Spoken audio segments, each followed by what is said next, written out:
ನಮಸ್ಕಾರ, ಇನ್ಫೋಸ್ಟ್ರೀಮ್ ಯೂಟ್ಯೂಬ್ ಚಾನಲ್ಗೆ ಎಲ್ರಿಗೂ ಸ್ವಾಗತ. ಈ ವಿಡಿಯೋದಲ್ಲಿ ನಾವು ಜಾಬ್ ಸೀಕ್ವೆನ್ಸ್ ಪ್ರಾಬ್ಲಮ್ VTU ಮಾಡಲ್ ಪೇಪರ್ ಅಲ್ಲಿ ಕೊಟ್ಟಿರುವಂತಹ ಜಾಬ್ ಸೀಕ್ವೆನ್ಸ್ ಪ್ರಾಬ್ಲಮ್ ಅನ್ನ ಡಿಸ್ಕಸ್ ಮಾಡ್ತಾ ಹೋಗೋಣ.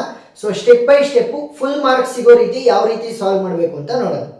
ಸೊ ಫಸ್ಟ್ ಸ್ಟೆಪ್ ಏನ್ ಮಾಡಬೇಕು ಅಂತ ಅಂದ್ರೆ, ನಾವು ಈ ಪ್ರಾಫಿಟ್ ಗಳನ್ನ ಏನ್ ಕೊಟ್ಟಿದ್ದಾರೆ, ಪ್ರತಿ ಒಂದು ಜಾಬ್ಗೂ ಕೂಡ ಪ್ರಾಫಿಟ್ ಮತ್ತೆ ಡೆಡ್ ಲೈನ್ ಅನ್ನ ಕೊಟ್ಟಿದ್ದಾರೆ ಅಲ್ವಾ. ಪ್ರತಿ ಒಂದು ಜಾಬಿನ ಪ್ರಾಫಿಟ್ಟಿನ ಮೇಲೆ ನಾವು ಎಲ್ಲಾ ಜಾಬ್ಗಳನ್ನು ಡಿಕ್ರೀಸಿಂಗ್ ಆರ್ಡರ್ ಅಲ್ಲಿ ಅರೇಂಜ್ ಮಾಡಬೇಕು. ಸೊ ಏನ್ ಮಾಡಬೇಕು, step number one sort all the jobs. Sort ಅಂತ ಅಂದ್ರೇನು? ಸಾರ್ಟ್ ಅಂದ್ರೆ ಅರೇಂಜ್ ಅಂತ. Arrange all the jobs in decreasing order ಅಂದ್ರೆ descending order with respect to their profit. So profit ಅನ್ನ ನಾವು ಬೇಸಿಕ್ ಆಗಿ ಇಟ್ಕೊಂಡು ಎಲ್ಲಾ ಜಾಬ್ಗಳನ್ನು ಕೂಡ ಡಿಕ್ರೀಸಿಂಗ್ ಆರ್ಡರ್ ಅಲ್ಲಿ ಸಾರ್ಟ್ ಮಾಡಬೇಕು. ಸೊ ಇವಾಗ ನೋಡಿ, ಡಿಕ್ರೀಸಿಂಗ್ ಆರ್ಡರ್ ಅಂತ ಅಂದ್ರೆ ಫಸ್ಟ್ ದೊಡ್ಡ ಎಲಿಮೆಂಟ್, ಕೊನೆಗೆ ಲಾಸ್ಟ್ ಎಲಿಮೆಂಟ್, ಕೊನೆಗೆ ಚಿಕ್ಕ ಎಲಿಮೆಂಟ್ ಅಲ್ವಾ.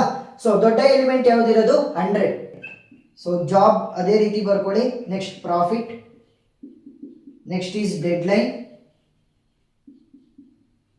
ಈಗ ಸೊ ಫಸ್ಟ್ ಯಾವ್ದು ಮ್ಯಾಕ್ಸಿಮಮ್ ಪ್ರಾಫಿಟ್ ಈಸ್ 100.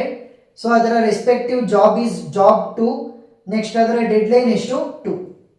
ನೆಕ್ಸ್ಟ್ 100 ಆದ್ಮೇಲೆ ಚಿಕ್ಕದಿರೋದು ಯಾವುದು 60.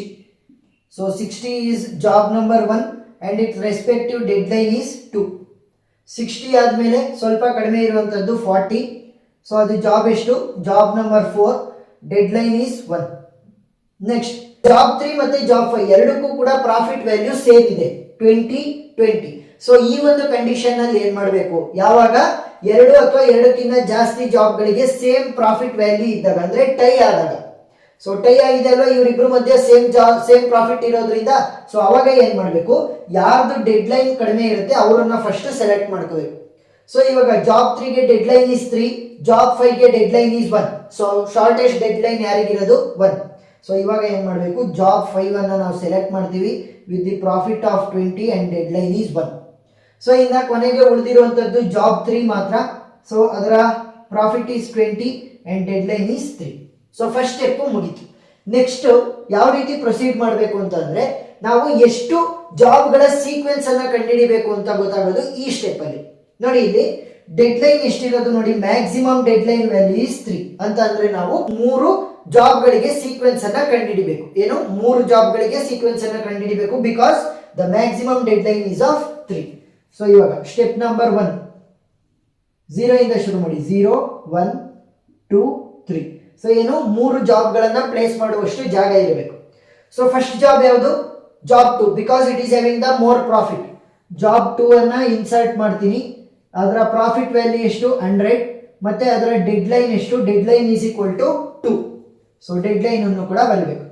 ನೆಕ್ಸ್ಟ್ ಜಾಬ್ 2 ಆದ್ಮೇಲೆ ಯಾವುದು, ಜಾಬ್ 1 ಅನ್ನ ಇನ್ಸರ್ಟ್ ಮಾಡಬೇಕು. ಸೊ ನೆಕ್ಸ್ಟ್ ಸ್ಟೆಪ್ಗೆ ಬನ್ನಿ. ಸೊ ಜಾಬ್ 2 ಆಲ್ರೆಡಿ ಇನ್ಸರ್ಟ್ ಆಗಿದೆ, 0 1 2 ಮತ್ತೆ 3. ಪ್ರಾಫಿಟ್ ಎಷ್ಟು, ಜಾಬ್ 2ದು 100, ಡೆಡ್ ಲೈನ್ ಈಸ್ 2. ನೆಕ್ಸ್ಟ್ ಯಾವ್ದನ್ನ ಇನ್ಸರ್ಟ್ ಮಾಡ್ತಿರೋದು, job 1 with the profit of 60 ಮತ್ತೆ ಅದರ ಡೆಡ್ ಲೈನ್ ಎಷ್ಟು, ಡೆಡ್ ಲೈನ್ ಈಸ್ 2. ನೆಕ್ಸ್ಟ್ ಇನ್ನ ಒಂದೇ ಒಂದು ಎಲಿಮೆಂಟ್ ಅಥವಾ ಜಾಬ್ ಅನ್ನ ನಾವು ಇನ್ಸರ್ಟ್ ಮಾಡಬೇಕು. ನಾವು ಆ ಜಾಬ್ ಅನ್ನ ಇನ್ಸರ್ಟ್ ಮಾಡಿದಾಗ ಕೊನೆಯ ಸ್ಟೆಪ್ ಅಲ್ವಾ ಇದು. ಸೊ ಈ ಕೊನೆಯ ಸ್ಟೆಪ್ ಅಲ್ಲಿ ನಾವು ಯಾವ ರೀತಿ ಅರೇಂಜ್ ಮಾಡಬೇಕು ಅಂತಂದ್ರೆ, increasing order of the dead line ಅಲ್ಲಿ ನಾವೇನ್ ಮಾಡಬೇಕು, ಅರೇಂಜ್ ಮಾಡಬೇಕು. ಸರಿನಾ, ಇವಾಗ ಅರೇಂಜ್ ಮಾಡ್ತೀನಿ ನೋಡಿ. ಸೊ ಯಾವ ಒಂದು ಪ್ರೋಸೆಸ್ ಇನ್ಸರ್ಟ್ ಆಗುತ್ತೆ, 3ನೇ ಬಿಗ್ಗೆಸ್ಟ್ ಪ್ರಾಫಿಟ್ ಇರುವಂತದ್ದು 40 ಅಲ್ವಾ. ಸೊ ಜಾಬ್ 4 ಅನ್ನ ಇನ್ಸರ್ಟ್ ಮಾಡಬೇಕು. ಜಾಬ್ 4 ಡೆಡ್ ಲೈನ್ ಏನು 1. ಸೊ ಇಲ್ಲಿ job 2 dead line is 2, job 1 dead line is 2. So 2 2 ಮತ್ತೆ 1 ಯಾರು ಚಿಕ್ಕದು, 1 ಇಸ್ ದ ಸ್ಮಾಲರ್ 1. ಸೊ ಏನ್ ಮಾಡಬೇಕು, ಫಸ್ಟ್ ನಾವು ಜಾಬ್ 4 ಅನ್ನ ಇನ್ಸರ್ಟ್ ಮಾಡ್ತೀವಿ. ನೆಕ್ಸ್ಟ್ ಜಾಬ್ 2 ಅನ್ನ ಇನ್ಸರ್ಟ್ ಮಾಡ್ತೀವಿ. ಇವರಿಬ್ರದ್ದು ಕೂಡ ಡೆಡ್ ಲೈನ್ ಸೇಮ್ ಇರೋದ್ರಿಂದ ಮ್ಯಾಕ್ಸಿಮಮ್ ಪ್ರಾಫಿಟ್ ಜಾಬ್ 2 ಇರೋದು. ಸೊ ಜಾಬ್ 2 ಅನ್ನ, ಆಮೇಲೆ ಜಾಬ್ 1 ಅನ್ನ ಇನ್ಸರ್ಟ್ ಮಾಡಬೇಕು. 0 1 2 3. ಇಲ್ಲಿ ನಾವು 3 ಜಾಬ್ಗಳಿಗೆ ಮಾತ್ರ ಸೀಕ್ವೆನ್ಸ್ ಅನ್ನ ಕಂಡುಹಿಡಿದಿದ್ದು. ಯಾಕೆ, ಮ್ಯಾಕ್ಸಿಮಮ್ ಡೆಡ್ ಲೈನ್ ಈಸ್ 3 ಅದಕ್ಕೋಸ್ಕರ. ಸೊ ಅಲ್ಲೇನಾದ್ರೂ 4 ಇದ್ದಿದ್ರೆ 4 ಜಾಬ್ಗಳ ಸೀಕ್ವೆನ್ಸ್ ಅನ್ನ ಕಂಡುಹಿಡಿಬೇಕಿತ್ತು. ಇಲ್ಲಿ 3 ಆಗಿದ್ರಿಂದ ಒಂದೊಂದು ಸ್ಟೆಪ್ ಅಲ್ಲಿ ಒಂದೊಂದು ಜಾಬ್ ಅನ್ನ ಇನ್ಸರ್ಟ್ ಮಾಡ್ತಾ ಬಂದ್ವಿ. ಲಾಸ್ಟ್ ಸ್ಟೆಪ್ ಅಲ್ಲಿ ಎಲ್ಲಾ 3 ಸ್ಪೇಸಸ್ಗಳು ಕೂಡ ಎಂಟಿ ಆದಾಗ ಏನ್ ಮಾಡಬೇಕು, ಎಲ್ಲಾ ಜಾಬ್ಗಳನ್ನು ಕೂಡ increasing order of dead line ಅಲ್ಲಿ ನಾವು ಸಾರ್ಟ್ ಮಾಡಬೇಕು. ಟೈ ಬಂದ್ರೆ ಡೆಡ್ ಲೈನ್ ಪ್ರಾಫಿಟ್ ವ್ಯಾಲ್ಯೂ ಮೇಲೆ ನಾವು ಇನ್ಸರ್ಟ್ ಮಾಡ್ತೀವಿ. ಸೊ ಇವಾಗ ಪ್ರತಿಯೊಂದ್ರದ್ದು ಕೂಡ ಪ್ರಾಫಿಟ್ ಮತ್ತೆ ಡೆಡ್ ಲೈನ್ ಅನ್ನ ಬರೀತಾ ಬನ್ನಿ. Profit of J4 is 40 and deadline is 1. Profit of job 2 is 100 and deadline is 2. Profit of job 1 is 60 and the deadline is 2. So ಇವಾಗ ಲಾಸ್ಟ್ ಸ್ಟೆಪ್ ಅಲ್ಲಿ ಏನ್ ಮಾಡಬೇಕು ಅಂತ ಅಂದ್ರೆ ನಾವು ಟೋಟಲ್ ಪ್ರಾಫಿಟ್ ಅನ್ನ ಕ್ಯಾಲ್ಕುಲೇಟ್ ಮಾಡಬೇಕು. Total profit. So total profit will be equal to first job 4 profit ಎಷ್ಟು 40 ಪ್ಲಸ್ ಜಾಬ್ 2 ಪ್ರಾಫಿಟ್ ಎಷ್ಟು 100 ಪ್ಲಸ್ ಜಾಬ್ 1 ಇನ್ ಪ್ರಾಫಿಟ್ ಎಷ್ಟು 60. So value will be equal to 100 plus 60 160 160 plus 40 ಅಂತಂದ್ರೆ 200. So the total profit is equal to 200. Next ನಾವು ಜಾಬಿನ sequence ಅನ್ನ ಬರೀಬೇಕು. So first ಯಾವ್ದು ಬರುತ್ತೆ ಜಾಬ್ 4 ಆದ್ಮೇಲೆ ಜಾಬ್ 2 ಆದ್ಮೇಲೆ ಜಾಬ್ 1.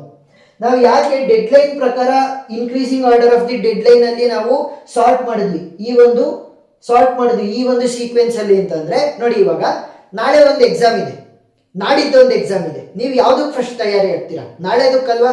ಅಂದ್ರೆ ಡೆಡ್ ಲೈನ್ ಯಾವ್ದಕ್ಕೆ ಹತ್ರ ಇರುತ್ತೆ ಆ ಒಂದು ಕೆಲಸನ ಫಸ್ಟ್ ಮುಗಿಸೋದಕ್ಕೆ ಟ್ರೈ ಮಾಡ್ತೀರಾ.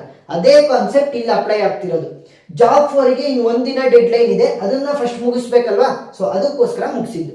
Next job 2, next job 1. So ಈ ರೀತಿ ಫಸ್ಟ್ ಏನ್ ಮಾಡಬೇಕು, ನೀವು ಇನ್ಸರ್ಟ್ ಮಾಡಬೇಕು. ಮ್ಯಾಕ್ಸಿಮಮ್ ಪ್ರಾಫಿಟ್ ಆರ್ಡರ್ ಪ್ರಕಾರ ನಾವು ಜಾಬ್ಗಳನ್ನ ಇನ್ಸರ್ಟ್ ಮಾಡ್ತೀವಿ. ಸ್ಪೇಸ್ ಫುಲ್ ಎಂಟಿ ಆದಾಗ, ಸ್ಪೇಸ್ ಫುಲ್ ನಾವು ಫಿಲ್ ಮಾಡಿದಾಗ, ಅಂದ್ರೆ ಎಲ್ಲ ಜಾಬ್ಗಳನ್ನು ಇನ್ಸರ್ಟ್ ಮಾಡಾದ್ಮೇಲೆ ಮ್ಯಾಕ್ಸಿಮಮ್ ಪ್ರಾಫಿಟ್ ಇರುವಂತಹ ಜಾಬ್ಗಳನ್ನ ಅವುಗಳ ಡೆಡ್ ಲೈನ್ ಪ್ರಕಾರ ಸೀಕ್ವೆನ್ಸ್ ಅನ್ನ ರೆಡಿ ಮಾಡ್ತೀವಿ. ಸೊ ಅದೇ ಪ್ರಕಾರ ನಾವು ಫೈನಲ್ ಸೀಕ್ವೆನ್ಸ್ ಅನ್ನ ಕೊಡಬೇಕು. So this is the final answer. So ಇನ್ನೂ ಜಾಸ್ತಿ ಪ್ರಾಬ್ಲಮ್ಗಳನ್ನ ನಾನು ಡಿಸ್ಕಸ್ ಮಾಡಿದ್ದೀನಿ ಇದೇ ಪ್ರಾಬ್ಲಮ್ ಮೇಲೆ, ನೀವು ನೋಡ್ಬೋದು. ಆ ಎಲ್ಲ ವಿಡಿಯೋ ಲಿಂಕ್ಗಳು ಡಿಸ್ಕ್ರಿಪ್ಷನ್ ಅಲ್ಲಿ ಇರುತ್ತೆ. ಏನಾದ್ರೂ ಡೌಟ್ ಇತ್ತು ಅಂತಂದ್ರೆ ಕಮೆಂಟ್ ಸೆಕ್ಷನ್ ಅಲ್ಲಿ ತಿಳಿಸಿ, ನಾನು ಕ್ಲಾರಿಫೈ ಮಾಡ್ತೀನಿ.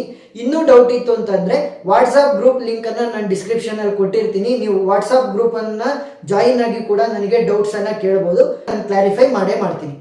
ಸೊ ವಿಡಿಯೋ ಇಷ್ಟ ಆಗಿದ್ರೆ ಸಬ್ಸ್ಕ್ರೈಬ್ ಆಗೋದನ್ನ ಮರಿಬೇಡಿ, ಯಾಕಂತಂದ್ರೆ ನಿಮ್ಮ ಒಂದು ಸಪೋರ್ಟ್ ಕೂಡ ನಮಗೆ ಇನ್ನೂ ಜಾಸ್ತಿ ಇಂಜಿನಿಯರಿಂಗ್ ಟಾಪಿಕ್ಸ್ ಅನ್ನ ಮಾಡೋದಕ್ಕೋಸ್ಕರ ಮೋಟಿವೇಟ್ ಮಾಡುತ್ತೆ. ವಿಡಿಯೋ ಇಷ್ಟ ಆಗಿದ್ರೆ ಸಬ್ಸ್ಕ್ರೈಬ್ ಆಗಿ. Thank you.